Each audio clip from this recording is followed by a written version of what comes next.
This is the Fox 5 News Block.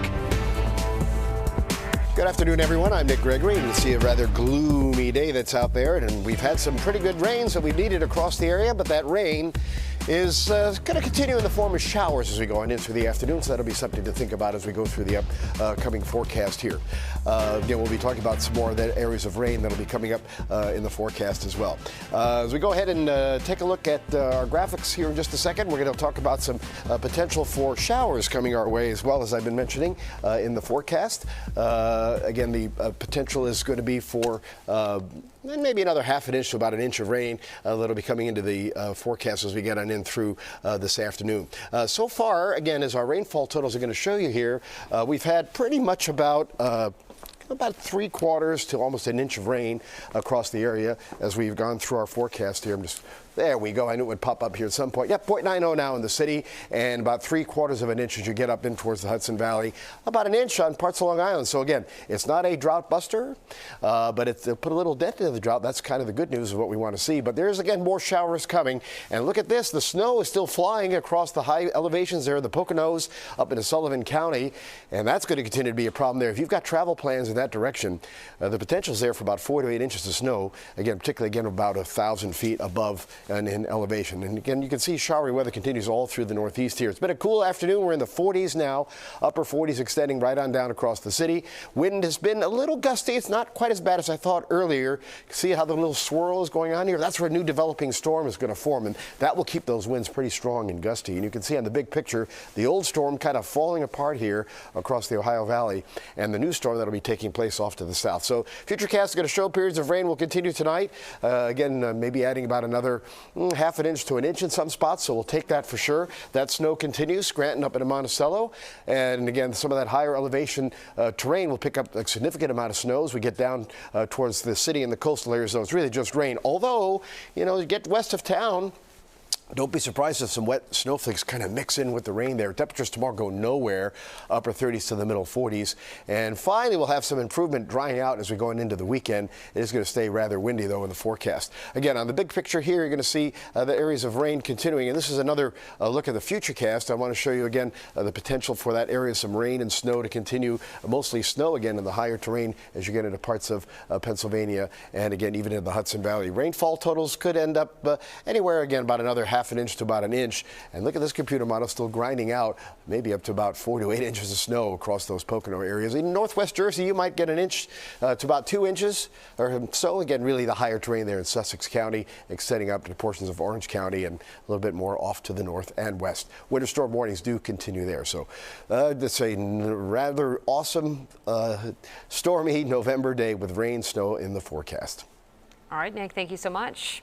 Well, now to that breaking news we just mentioned to you. An arrest is made on the Upper West Side, slashing attack on a tourist. Police are identifying the suspect as 25-year-old Joshua Zinberg. He's now facing attempted murder and assault charges.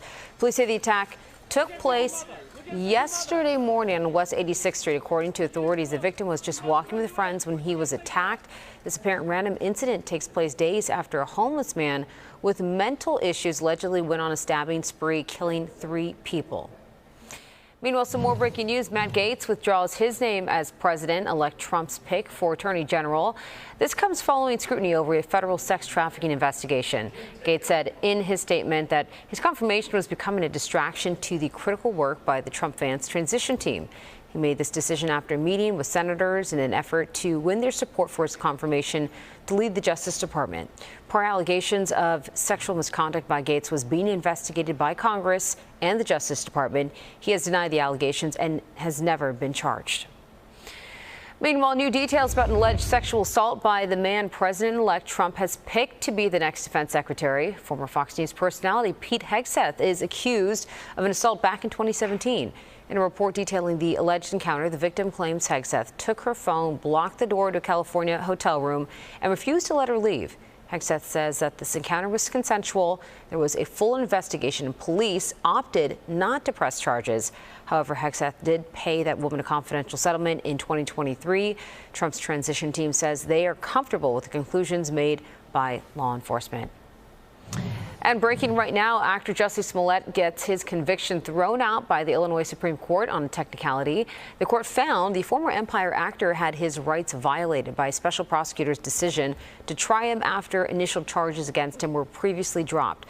Smollett, who is black and gay, claimed two men assaulted him, spouted racial and homophobic slurs, and tossed a noose around his neck, leading to a massive search for suspects, which led to a massive search for a suspect by Chicago police, which later found the entire incident was a hoax. Meanwhile, developing news out of the Middle East, the top war crimes court in the world issuing arrest warrants for the leaders of Israel and Hamas, including Israeli Prime Minister Benjamin Netanyahu. It all comes as the death toll in the ongoing Israel-Hamas war has surpassed 22,000 people. Fox's Rebecca Castor has more. As Israeli soldiers continue to take their fight to Hamas, their leader, Benjamin Netanyahu, is now facing arrest. The International Criminal Court charged the prime minister and his former defense minister Thursday, as well as Hamas officials for alleged war crimes and crimes against humanity. The ICC rogue actions are a threat to our ally Israel, and left unchecked, it could pose a threat to America in the future. Neither Israel nor the U.S. recognize the court's authority, but many European countries do, meaning Netanyahu could be arrested if he travels to a member state. In a statement, the prime minister's office says Netanyahu will not yield to pressure, will not flinch, and will not withdraw until all the war goals set by Israel at the start of the campaign are achieved. We support Israel's rights to their self-defense. We've also said very publicly that more needs to be done to ensure that civilians are moved out of the battle space. For the most part, the White House has stood by Israel during its 13-month war, but some Democratic lawmakers are getting weary. Senator Bernie Sanders led a vote Wednesday to block U.S. weapon sales to Israel, but it was overwhelmingly rejected. What this extremist government has done in Gaza is unspeakable. But what makes it even more painful is that much of this has been done with U.S. weapons and American taxpayer dollars. The ICC charges come as the Hamas-run health ministry reports more than 44,000 deaths in Gaza. It says more than half are women and children, but the ministry does not distinguish between fighters and civilians. In Washington, Rebecca Castor, Fox News. Well, the crisis in Ukraine escalating. Russian President Vladimir Putin now threatening to use a new intermediate-range missile on the U.S. Russia says that missile was recently tested on Ukraine, and it came after Ukrainian strikes on Russia earlier this week. Putin says long-range missiles provided by the U.S. and Britain were used in those strikes. He added that his country could strike other nations that have allowed Ukraine to use their missiles against Russia.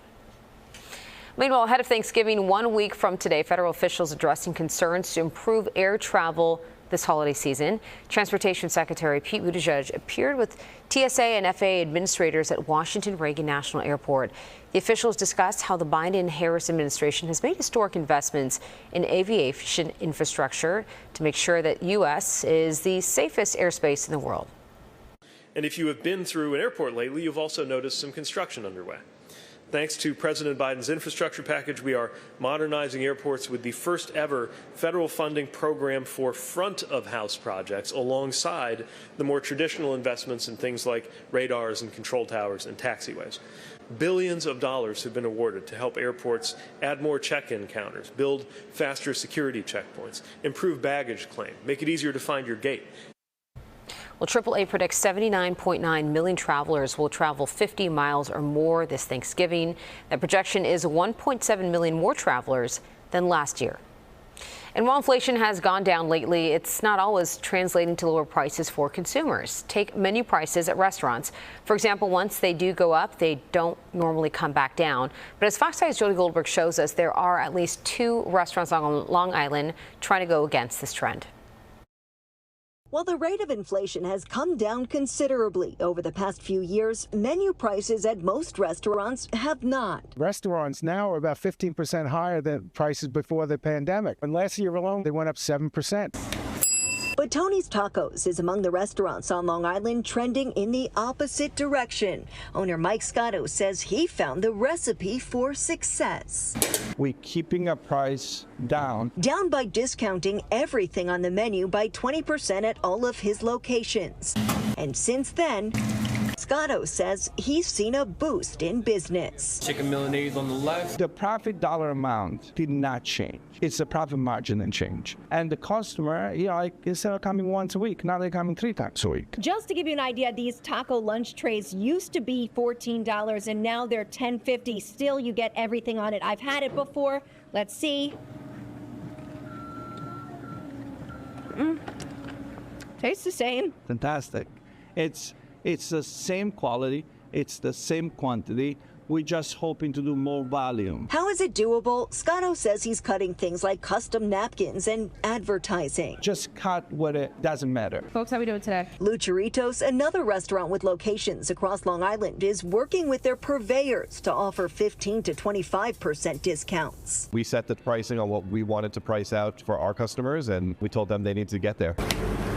Economist Dr. Martin Cantor says slashing prices will keep these restaurants in business. Lower prices will get people in the door and more diners in a restaurant than anything else you can do. The consensus, people are hungry for savings. It's a good opportunity to bring people in. That's great for everyone. I can't believe they can do that and still make a profit. They're making a profit and hope other restaurants will follow suit. Now that's food for thought. On Long Island, Jody Goldberg, Fox 5 News. Residents in Newark are giving thanks after receiving food for Thanksgiving. Frozen turkeys and non-perishable food items given out this morning at the Essex County Branch Brook Park in Newark, and the rain did not slow things down. People received a box containing a frozen turkey and other items to complete a Thanksgiving dinner. And this event, sponsored by the Essex County Executive and RJW Barnabas Health. There's no question we've been very busy, but today is very unusual. You can see why there's such a need to help people just put food on their table. We have over 1,000 boxes that were given out today, and probably within a half hour they'll all be gone. Well, Essex County has hosted more than 70 food distribution events at sites throughout the county. An estimated 3 million meals were distributed during those events. All right, that's the news block for now. We're going to get to some weather before we end things. Nick, 38 degrees outside, pretty chilly. That's for tonight. Yeah, that's our overnight low, but it is chilly now. It's only in the upper 40s, Bianca, and we're going to be talking about more rain, periods of rain to take us into the nighttime. And those of you well inland, you're going to see that snow mix in, particularly again, northwest Jersey into parts of the Hudson Valley. Maybe a trace to about an inch or two there. And tomorrow, kind of a windy, chilly day, only 45 for the high. Again, some rain at the city and the coastal spots, or showers really, but that rain-snow combination still happens well inland as temperatures again kind of stay chilly. Dry for the weekend, low 50s, windy both Saturday and Sunday. Not bad Monday. Some showers may arrive Tuesday. Might be a wet Thanksgiving day, though. We'll see. All right, Nick, thank you so much. That's your news block for now. I'm Bianca Peters. Thanks for joining us. Tune in to the 5 o'clock news on Fox 5 and right here on Fox Local for the very